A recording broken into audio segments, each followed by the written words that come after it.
What's up, everybody, and welcome to another episode of the Rideshare Hub. My name is Greg Wave, and I will be your host for this video and many, many more to come because I am now going to be kind of the main host of the channel.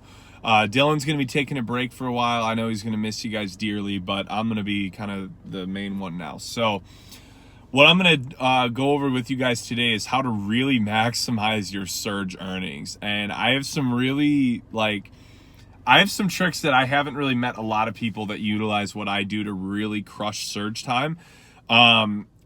This video is important because surging, like one surge ride can be the difference between you making 16 an hour and 22 an hour. And I am not even joking when I say that. So utilizing it the right way is like crucial. So I'm going to go over all my tips on how to do it, how to make just a crazy amount of money with surging, because there is crazy money in it.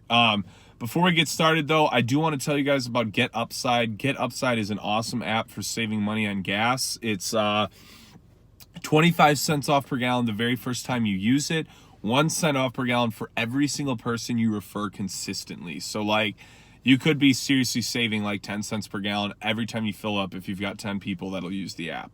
Just makes a lot of sense, you know. So GetUpside, be sure to check out that referral link in the description, and let's roll the music. So today, I wanted to do this video, and I wanted to do this video because this last weekend I did, I had some crazy numbers. Like I had some really, really crazy numbers, and a lot of my surge tricks I'm just getting really, really good at them. And so I wanted to share a lot of them with you guys. So the very first one is utilizing destination trips. This is just mad money, like if you use this the right way. So the very important thing is if you're driving on a Friday and Saturday and you're going to work till bar rush, you have to save your surge trips, or your destination trips, because there's going to be more useful times. Now, there are scenarios where you would use them, and I'll go over that. But basically what I'm doing is 1:45 a.m. I'm driving to the closest area that I know is going to have a really, really powerful surge. So you got to know your area first things first. And if you don't, you just need to drive more. So I will drive to the closest area. And what I will do is a lot of times I will set a destination towards the heart of the surge, like right where I see it at its reddest. I'll set a destination right towards the middle of it. What this does is it won't give me a ride in any smaller area. So it's not like I'll get a $4 surge on my way to the $12 one that's in the middle of it. And if you do for some reason get a destination ride, it's not really the end of the world because you're already going to be in a surge area. So it'll be like a $5 surge that'll take you into a $12 surge. And a lot of times people will sometimes have the wrong ride when that happens. And I don't care. I tell them, hey, I had specifically set the app up to give me a ride in that direction because I want to go home. So if you're not going in that direction, you got to find a new driver. I don't mind telling that to people at all and kicking them out because I'm fighting to go get a $12 surge. I don't care about their $4 one that's going a few miles down the road or the wrong direction. Like if they change the location, take you out of the surge, you definitely don't want to give that ride. So set a destination, like I said, going right into the middle of it. And once you get into the middle of it, you can do a few things. You can either then set a new destination, which you're going to use up both your destination trips unless you're on Lyft. So that's why I said save both of them if you can. And set it for somewhere really far away or somewhere that still is in a really high zone that's only a few miles away. And a lot of times you'll get somebody coming out of a bar who is going to their apartment that's, a mile away, if even, and maybe it's still in the surge area that's like high. And then you drop them off and you're still in it. But the main thing I'm doing is I'm setting it for a direction that I know is going to be away from a lot of major things that would be going on. So I don't want to set a destination from the bar area I'm picking up at to a side of town that I know is really busy. That would go through a side of town that's going to be really busy. I want to set that destination to go only through areas that are, like no one would be stopping on the way. Because then what you do is if you set that destination like 45 minutes away, you've got a higher chance of getting a higher ride, a longer ride during that surge time. For those of you that know, if you've got like a $10 to $12 ride, that surge doesn't give you just the $10 rate.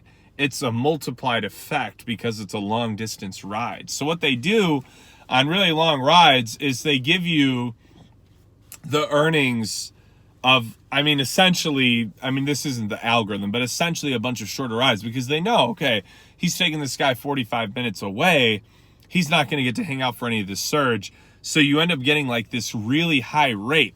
That's how you get the $100 and $200 surging rates from Uber, is through rides like that are going 45 minutes to an hour away at bar rush or at a high surge time. So I will only do this if it's a $10 or higher surge, because it's really worth it. So at any time of the day, if I see a $10 or higher surge, I'll do it. But usually your best odds of getting a surge like that are going to be at a bar rush. And even if it's like a $7 or $8 surge is the highest you've got, it's still worth it to do.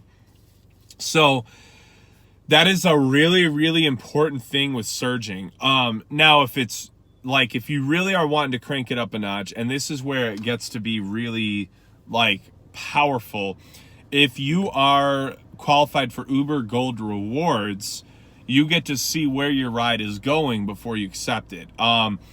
That is like the most essential part of Gold Rewards. That's the only reason it's like really worth looking into, because you can use it now for these surge rides. And so what I do is I get right into the heat of it. I set a destination for really far away, and I just keep declining those rides until I get a 45-minute plus one. Or one that's like, I know I'm going to make like a lot of money on. And so I'll just, if I see 5-10 minutes away, X, 20 minutes away, a lot of times X.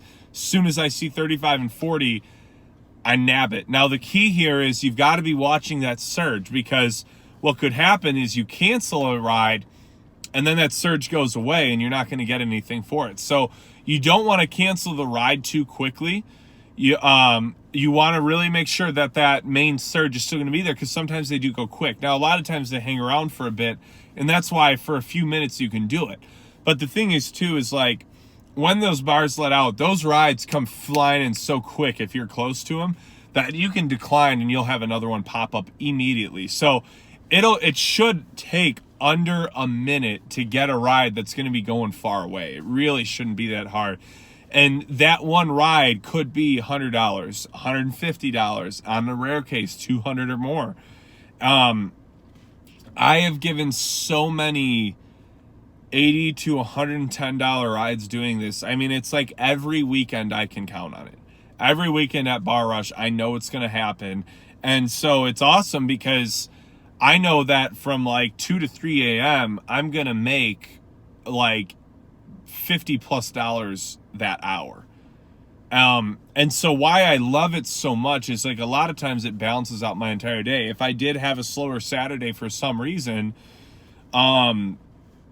it makes up for it. I'll go from, having made 15 an hour to making like 23 an hour. A lot of times, like I like keeping my weekends to myself now. A lot of times I stay in and, I'll be playing video games all night. And then at 1:30 a.m., I drive to a surge area and I do like $100 ride and then go home. Like, it's a no-brainer. So if you have Uber Gold Rewards, you can really utilize this at the fullest. But even without it, you can still do pretty powerful. You're just not going to want to cancel all those rides, because any one of them could be a long ride. So you're not going to get it pretty much guaranteed if you don't have Gold Rewards. But if you do, it's like a guarantee. So now the only tricky thing with Uber Gold Rewards is you have to watch, because I think it's like every 3 months you have to re-qualify for it. So you got to make sure you're currently qualified for it. The other thing too is then if you're canceling all those rides, you're killing your acceptance rate or your cancellation rate, whatever you're doing for it. So you need, I believe, an 85% acceptance rate and a 4% or lower cancellation rate to qualify for Gold Rewards in the first place. So now once you do qualify, I believe you're set for then, I think it's a few months. Like I'm locked into gold rewards now for, I think the next, like, I think I have 2 more months before I need to like requalify for it, you know? So my canceling doesn't matter now, but in the future it will. So that's the one thing you've got to be like wary with that. So I'm going to let you guys go on that note. I want to plug the shirt real quick, Rideshare Hub. I love this shirt. Be sure to check out our merch. I really hope you guys enjoyed this video. Be sure to like it and subscribe to the channel. I got a lot more content coming for y'all. And I will talk to you guys very, very soon.